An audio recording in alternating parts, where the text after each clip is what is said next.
r/ask Reddit. What's the most supernatural experience you've ever had? When I was between the ages of 4-6, I used to see a little blonde boy through this mirrored armoire in my parents' bedroom. The armoire was big and wooden, but had mirrored accents and mirrors running all the way around the base. If I laid on the carpet in front of it and looked into the mirrors on the bottom, sometimes I'd see a little blonde boy in a red sweater in the corner of the room. Far away and a little distorted but still very clear. He would sit with his back to me, looking out the windows to the backyard. I don't remember ever seeing his face. I don't think I saw him many times, but I do remember his image very clearly. In my little kid mind I thought I invented this super neat mirror trick by myself. So I tried to get my parents to see it too. They always refused, and my mom especially would get super mad at me for asking. I stopped seeing the boy when I stopped playing in their bedroom as much and knew mirrors shouldn't work like that. When I got older I chalked it up to my overactive kid brain. Didn't think much of it tbh. Years and years later, when I was an adult and long after my parents had sold that house, my mom asked me about the armoire out of the blue, then told me that she used to see the little boy too.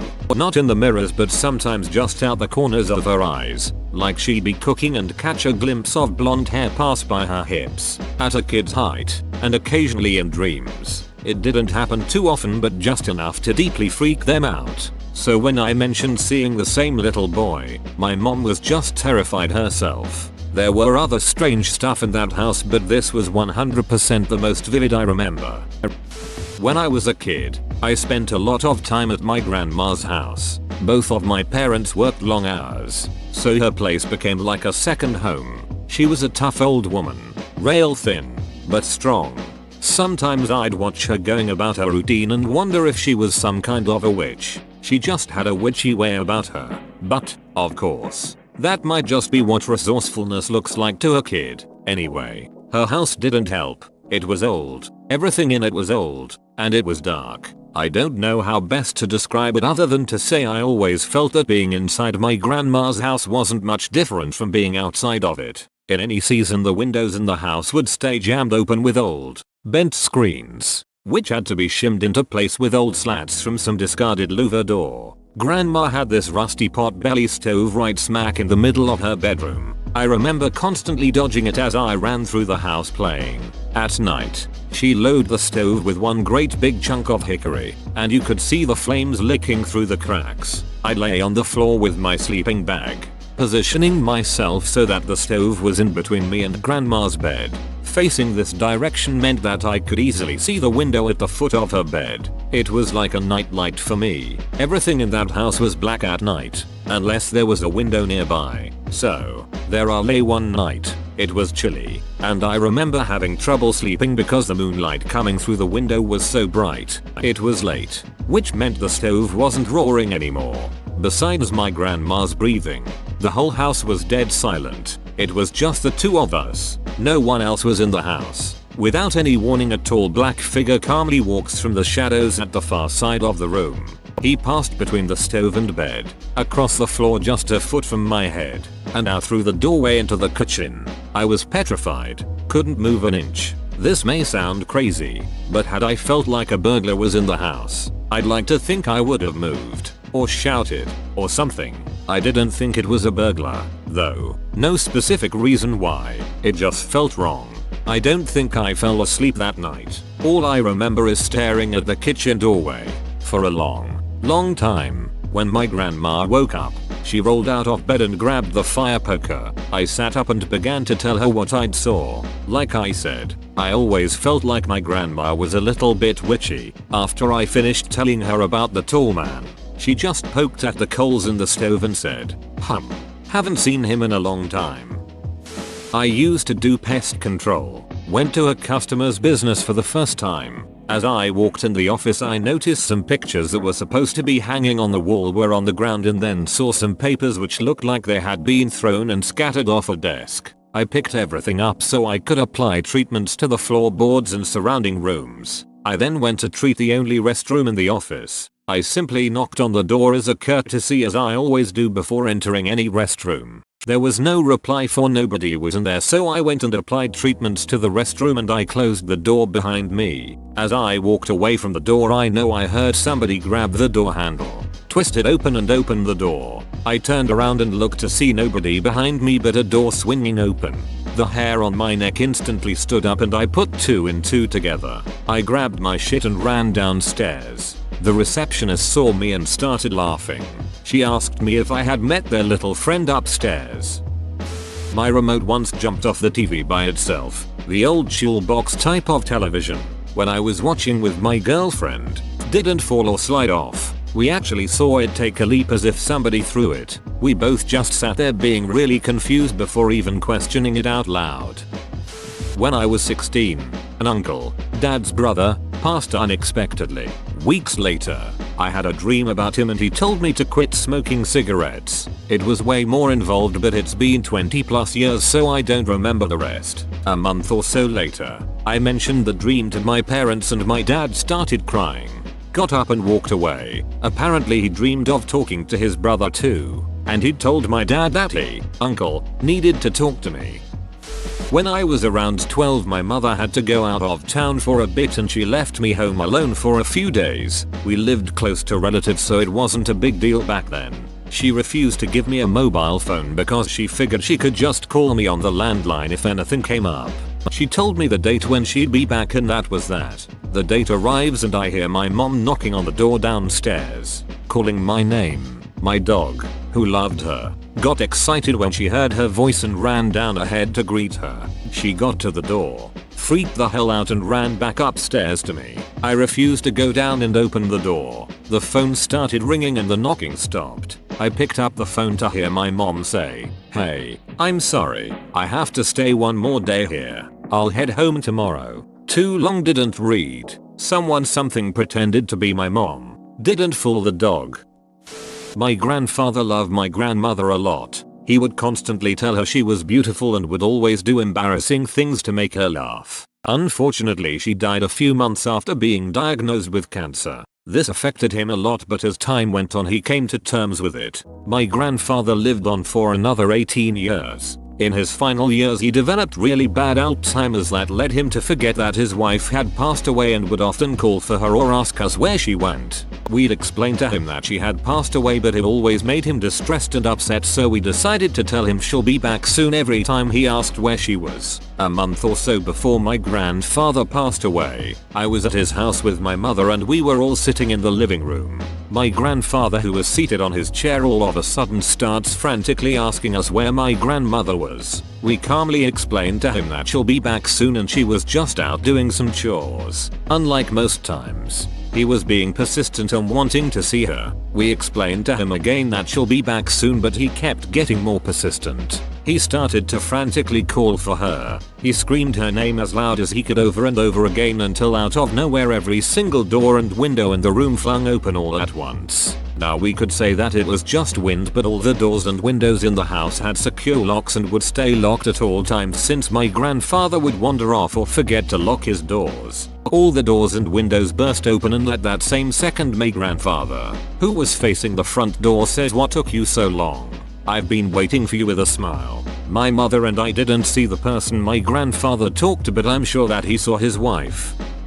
I've posted about this before, but when I was about 9 years old, 1995, in the middle of a bright summer day, I went to the refrigerator to get a popsicle. Suddenly a roughly teenage looking guy, with long brown hair, wearing a beige turtleneck and red plaid bell bottoms, turned around the corner into the hallway to my left, then vanished from toe to head as I looked at him. Told no one about it for years, until after my mother mentioned meeting the, now grown, kids who lived in the house before us, who asked her if she'd seen the bell-bottom ghost. About a year ago my co-worker and I went to get coffee at a new coffee shop that opened up by our work. I was dealing with a lot of anxiety over my future. Anyway, while in line there was a woman in front of me. She was giving her order when she stopped mid-sentence and looks behind her to see me. She turns back around, gives the barista her order. After I give my order she comes up to me and, "Hey, I know this is going to sound weird, but do you know a man named Jim?" Her words took me off guard because Jim was my grandpa. He died of cancer. He didn't live in the same state as I did, so I doubt he and this woman would have ever met him. I told her yes. He was my grandpa, and she told me that he wanted me to know that I needed to stop worrying because everything was going to be okay. Became me crying in the middle of the coffee store in front of my bewildered co-worker and a couple of strangers. My best friend's dad, who was a second father to me, came to me in a dream and told me to tell my best friend that he loved her and that he was sorry. I woke up to my cell phone ringing to find it was my best friend, absolutely hysterical, telling me that he finally passed away from sclerosis. I sobbed all day. He was a drunk our whole lives, but it still hurt. 2 stories. I was 14 or 15. Sitting in our downstairs living room while my parents slept in their bedroom upstairs. It was around 1 AM or so, and I was on the computer playing a video game. The only light in the house comes from my computer screen and a lamp that's opposite me, by the couch. Suddenly, I hear a man's voice say my name very plainly, not a whisper, not a yell, just a mid-level call that sounds like it's coming from the darkened hall. I assume it's my dad, because sometimes he comes down the stairs and calls at me from the lower step to tell me to get to bed or whatever. I get up and go into the hallway, but no one's there. I look up the stairs and call, lightly, out to my dad, but then I hear his telltale snores from upstairs. A bit weirded out, I go back to the computer. A minute later, I hear the voice call say my name again, but this time it's as if the person speaking is right beside me, and the voice is a bit more assertive. I jump and look in the direction of the voice. Nothing is there. Suddenly, the lamp across the room starts to hum. The light flickers and the light bulb explodes. I got pretty unnerved at that point. I turned on all the downstairs lights, cleaned up the burst bulb, and went upstairs to sleep. 2nd story. I was about 8 or 9, and was getting ready for bed in my room. I was sitting on my bed and taking off my socks when I suddenly got this overwhelming feeling that I was being watched. I knew of the feeling, but had never experienced it myself. I felt for sure that something with bad intentions was standing over against the wall between my closet and my closed door, watching me. A feeling of terror washed over me and I sat there for what felt like an hour, probably just a few minutes, staring at the floor, unable to move, paralyzed with fear. Eventually I mustered up the courage to look up, reasoning that what I was feeling was silly. I knew that once I looked up and saw that nothing was there, the feeling would go away. It didn't. I looked up and felt even more terrified. Nothing was there, but I couldn't shake the feeling that I had locked eyes with some malevolent, invisible force. After another minute, frozen, unblinking, I stood and made my way slowly toward the presence, trying to decide whether to bolt out the door. It was right beside it, or face it. I decided to approach it. Eventually, I felt as if I was face to face with whatever this thing was, and the feeling of a presence was as strong as ever. I raised my hand, paused, and then thrust it forward. I felt a bit surprised when my fist hit the wall. The feeling of being watched suddenly disappeared and I felt alone again. I never had that feeling ever again. When I was 15, I woke up in the middle of the night and saw this strange spotlight appear on my wall. It was a circle made up of a bunch of bright circular dots within it. It came on strong, then rotated 90 degrees and then turned off. It was so surreal because the light was extremely bright and yet it was also focused on that one spot on my wall. When I woke up the next morning I couldn't get the image out of my head, but I just assumed I must have dreamed it. My sister and I were talking over breakfast, and she said I had this dream last night. My entire room suddenly lit up with these circular dots floating around my room. I got really excited that actually happened. I woke up and saw it too. My sister froze. How is that possible? My blinds are completely shut. Chills to this day. One time me and my husband was watching TV in our living room. He decided to kick his shoes off while sitting on the couch and both shoes landed in front of the TV stand, on the floor and on their sides. About 30 minutes into the TV show we were watching, one of his shoes out of the duck-eyed blue moved upwards by itself. I froze up on the couch and out of the corner of my eye, I saw my husband staring at his shoe looking startled. Then I said to my husband, "Did you see that?" He replied, "Yay." My eyes started to get really huge, and he saw that I was about ready to flip out and he said, "It's okay. Calm down. I'll burn some cedar." So then he did and all felt well again. We're native so we just smudged that hoe out of our house. I was a rookie cop when my brother committed suicide. He was one of my older siblings but we were very close. He died in another state, and I had a lot of guilt then about not recognizing the signs. His remains were in bad shape by the time he was discovered, so it was a closed coffin service. About a week after he died, I was back at work one night, and my partner and I see a pimp pistol whipping one of his girls. I jump out and the pimp sees me and the foot chase was on. I was running after him, gun in hand, and he cuts through a narrow corridor under a building that leads to a courtyard in the middle. Right before I reach the courtyard, I hear "It's okay" in my dead brother's voice. I hit the courtyard and the guy is against the side pointing a gun at my head and squeezes the trigger twice. I froze for a millisecond and then started beating him in the head with my revolver. Till this day, I don't know why I didn't just shoot him, cuff him and walk him back to the street and find my partner. I tell my partner about him squeezing the trigger, but not the voice I heard. We unload the gun .32 revolver, right there, and 2 bullets have strike marks on them. Take the gun to the lab for testing. Tell the tech the story. He puts the 2 bullets with strike marks back in and shoots into the test tank. Both bullets fired.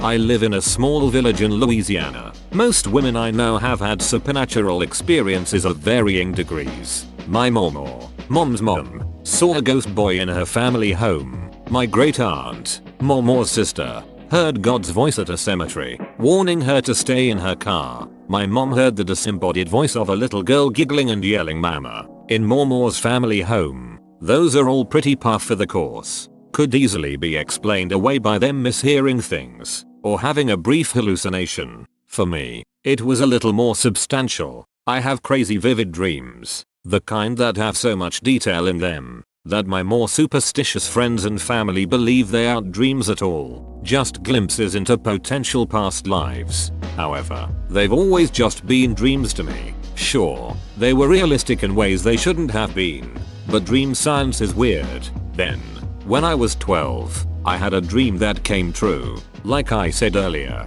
I live in Louisiana. We have lots of storms, especially in the spring and summer.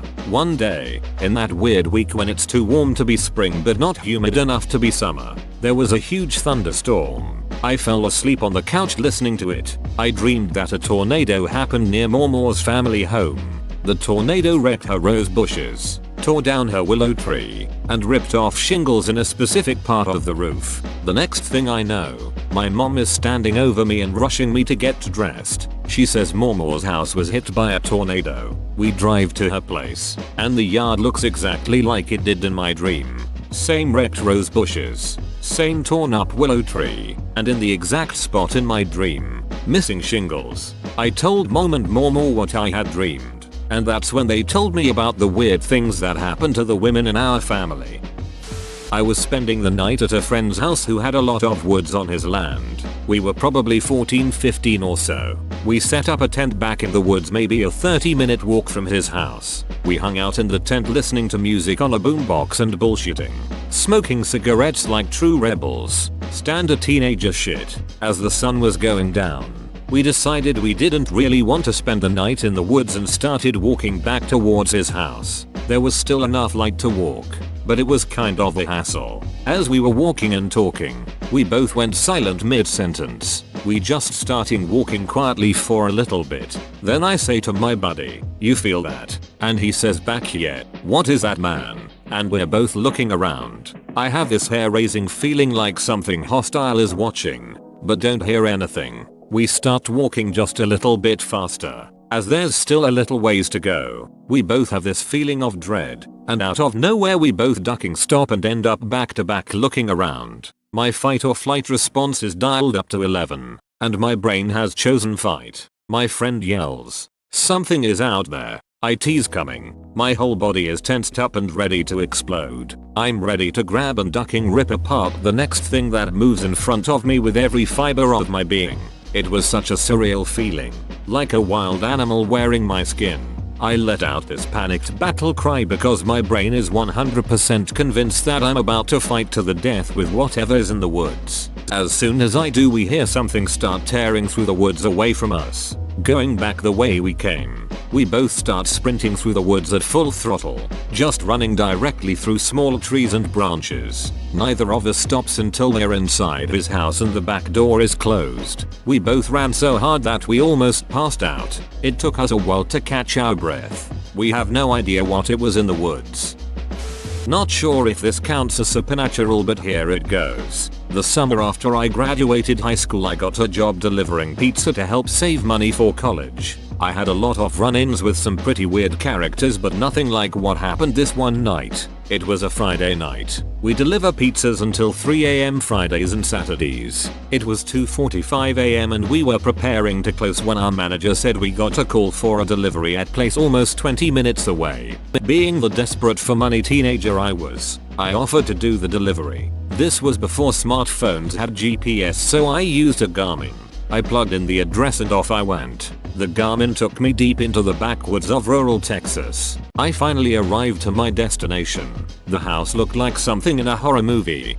Big wooden 2-story house with no lights on. The first thing I noticed about the house was that the front door was wide open. I sat in my car for a few minutes debating on turning back and claiming no one was home. Something just didn't feel right. I needed the tip money, so I sucked it up and approached the house. When I got to the open front door, I didn't enter. Instead I knocked. No one answered. I knocked again as loud as I could. No response. I finally got the courage to say something. "Pizza delivery. Anyone home?" There was a few seconds of silence until I heard a weird voice. "Upstairs." I walked in the house and could barely make out my surroundings because it was so dark. I make it to the bottom of the stairs and look up into the dark abyss. Again I said, "Pizza delivery." The voice spoke again. "Come upstairs." I can't get out of bed. Something was very off about this voice. It didn't sound normal. The best I can describe it is if a dog somehow learned to talk but still had trouble pronouncing human words.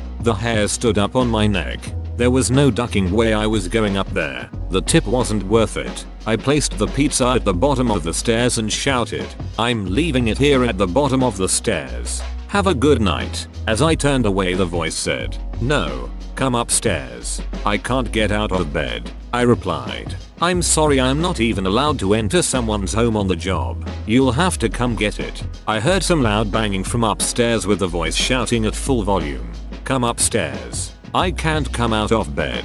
The voice shouted this over and over again like it was a recording on a loop. The banging got louder and louder as the voice got louder. I noped the duck out of there at full speed. To this day I have no idea what the duck happened in that house. My dad died 2 years ago. My brother was at his house down the street. My children and I were laying on my bed talking about all the great times with my dad when the back door opened and closed. I crept down the hall to see who came in. And my brother called while I was in the hall. He said, "It's over," and I said, "What?" And he said, "Get over here." Dad came to tell us he had passed. I have no doubt. For the next month I would catch a whiff of his cigarettes or his cologne, especially when I was having a hard time. I'm sure he was just making sure I would get through the tough time. Ordered a pizza, had a couple of slices, then took a shower. Once I came out, the rest of the pizza was gone. Lived in an old 2-bedroom, 3-story walk-up for a time in my early 20s in Toronto. A few days after moving in, my roommate Mike chides me in the morning for banging on the wall that separated our bedrooms and pacing back and forth across the apartment at night. We just agreed he must have been dreaming or it was sounds from other apartments, as I had done no such thing. We agreed that it must have been nothing and left it at that, but this became a regular nightly occurrence. Shortly thereafter I started noticing at certain times in my own bedroom the cloying smell of cheap women's perfume mixed with a damp, musty smell. Imagine an old person's clothes left on a damp, musty basement floor near a litter box that wasn't being changed often enough, and you get the idea. What made it even weirder is that I would be filled with a sudden horrible sense of foreboding a few moments before the smell would begin. Mike flaked out and left only 4 months into our 1-year lease, which meant I was left footing the rent for the entire place until I could find another roommate. I had decided to try and sleep in his bedroom shortly after he moved to see if things would get better. The very first night I slept in his former room, I had an incredibly detailed and realistic nightmare of myself standing in the dimly lit bathroom of the apartment and cutting my own face with a large shard of glass while staring into the broken bathroom mirror. It was only broken in the dream. Soon after that I started to hear the loud bangs at night and the flushing of the toilet in the bathroom. Several times the hot water in the bathtub turned on full blast in the middle of the night. One of the freakier things that happened not too long before I moved is the time I was woken up by the TV blaring Poltergeist on City TV at about 2 in the morning. At the time that channel would always play movies late at night, but the fact that the one time my analog TV, turn a knob to change the channel or the volume, pull a knob to turn it on, turned on by itself at full blast was the time a movie like Poltergeist was playing. On Monday I called a local restaurant to see if they had any cinnamon rolls left because my pregnant wife really wanted a cinnamon roll. I walked in and before I could say anything the woman behind the counter asked how many cinnamon rolls I want. My first time buying from them too. I asked how she knew and with a completely straight face said, "Oh sorry, I have a lot of witches in my family." In high school I was sitting in a friend's living room. First time ever in this house. I could describe every room in the house. Floor plans, unused pool table in the basement against a wall, piled with boxes. Freaky feeling. I was in one of my friend's basement as a kid in elementary school. We were just chilling and a bunch of loud whispers started happening. Was in my aunt's house with my mom. We were waiting on a repairman since she had to work and heard footsteps upstairs in my grandmother's room. This was a few months after she had passed and we both knew we were the only ones in that house. Soon as that girl left we were gone. That house always creeped me out. Has a history and someone I worked with had a friend that moved in there and never told her the stories until after she told me the creepiest things that happened in that house to her and her friend. Turned white as a sheet. Whoa, you made it to the end? You're a ducking beast. I'll cut you a deal. Smash like and subscribe for more curated content, bruh. It's free and that's a great price.